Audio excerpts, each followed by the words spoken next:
За өөрийн чинь хувьд аль дөргөөс аль намаас одоо нэрээ дэвшүүлээд байгаа. За 23 дугаар тойрог 1000 цумаас нэр дэвшиж байна.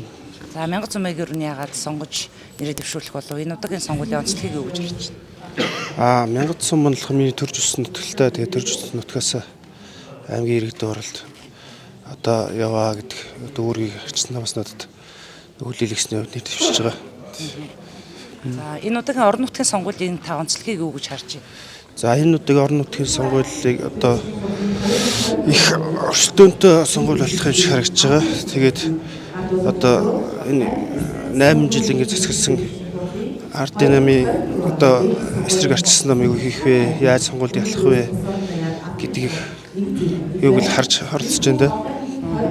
За тэгэхээр 1000 цумын хувьд бол тулгамдж байгаа олон асуудал байгаа. Газар нутгийн одоо асуудал байна, ашигт амталтмал, уул уурхай гэдэг олон асуудал хөндөгдөж шүү дээ. Тэгэхээр таны суманд ер нь яг иргэдийнхаа дуу хоолой болж одоо эхний ажлаа одоо юунаас эхлүүлэх гэж байна? За харцан бүрхтэй гэдэг том уул байгаа одоо газрын хоор элементтэй цацрыг өтгөхт одоо тийм хими бодистой тулгамдж байгаа асуудлын нэг л дээ 1000 цум. За энэ уулынхаа төлөө одоо энэ иргэдийн хорол дээр дуу хоолой болж нэг намж дугарж ажиллана гэж бодож байгаа. За. За.